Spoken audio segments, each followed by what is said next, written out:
Welcome to clip 12 of this Project 2019 series.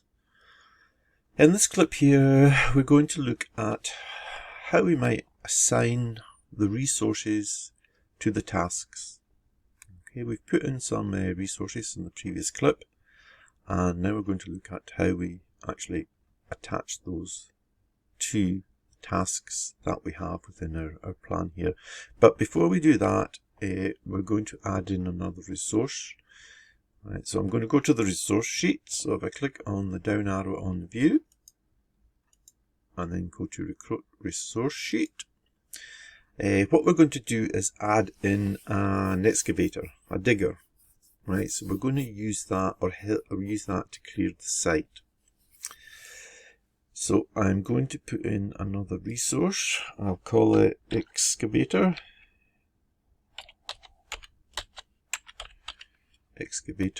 And call it machine as well. Right. Excavator. Is that right spelling? I believe it is. Okay, now it comes in as work. Now you might be wondering why I'm leaving this as work. But the reason I'm leaving this as work is because the excavator machine is going to come with a person that's actually going to operate it. Okay, so the person is a human and he's going to be using the machine. Now, if we were just going to be using the machine on its own, then of course we'd have to change that from work to a material or a cost, depending on how you want to allocate it to the project. Okay, and this is where the difference in how you allocate monies and costs to a project occur. But as I said, I'm leaving it as work, right, because we're hiring the machine and the man or woman that's going to actually dig it. We'll be using them 100% of the time, and the standard rate for that is going to be £250, right? But it's not per hour, it's per day. Now we can indicate that here by doing a /day. Okay, so we're telling it's £250 per day. If I hit enter, right, notice gives me 250, but it's now got day in it instead of hour. Right, so we won't have an overtime cost. We don't have a cost per use. It will be prorated or prorated because we'll be using it for X amount of days. And again, we're just using the standard calendar at this point. Right, so we've added in this other resource, excavator machine. Right, so now go back to my Gantt chart. And let's look at what we might do. Okay, so I'm going to clear the site.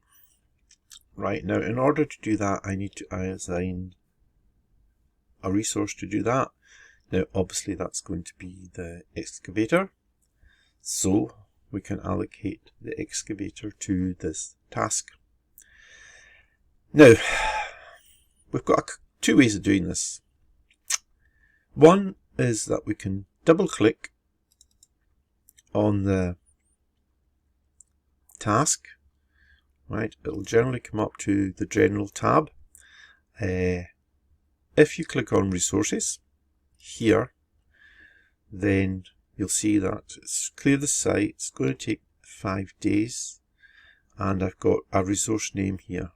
Now if I click on the resource name, it'll give me a drop down arrow. Click on that, and it allows me to select the resources that I have for this project.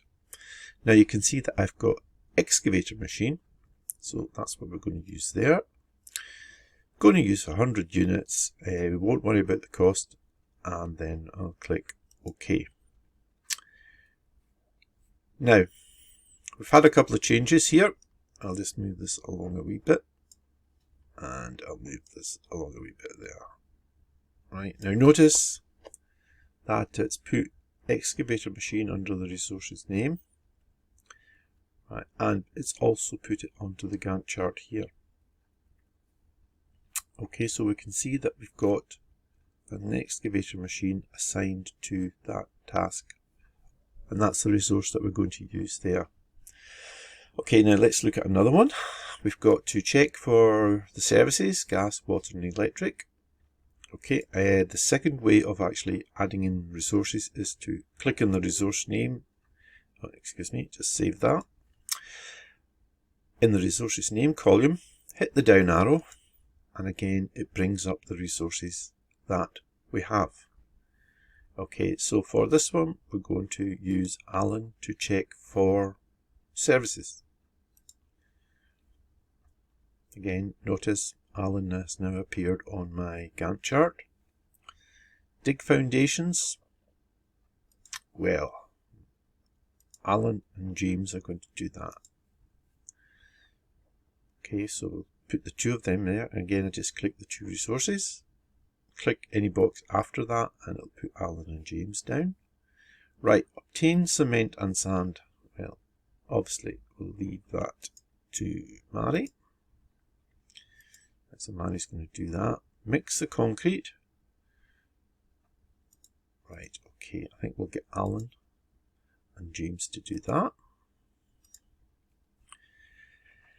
Lay the foundations. Again, that's going to be Alan and James. Oops. James. And we've got the milestone here. Okay, so we've got our milestone there, and that's fine. Okay, and then we would go down and continue the other ones. Obtain the kit. Right, we'll get Mary to do that one as well. Erect the kit. Well, that's going to be Alan. Oops, sorry. That's going to be Alan, James, and Mary. Plumbing and electrics. Well, that's James's. There. Other finishings. It's going to be Mary and Alan. And then our completed house should be on the date. Now notice we've put our resources in there. For milestones, we don't have any resources because they're just a point in time. Remember, I mentioned that before in a couple of clips ago. So we don't really have any resource attached to them. You'll notice also that I've got a couple of little red men here. Right, and these red men mean that the task has over allocated resources. Right, or what it means is there's something wrong here in that someone's doing far too much work or doing too much work at the same time. And we have to look at that and see how we can actually solve that. Okay, so that's the clip. This clip finished. If I scroll along, you'll see that the names have just carried on at the end of all the resource names that are attached to each of the tasks, as we would expect. So thank you for listening, and bye for now.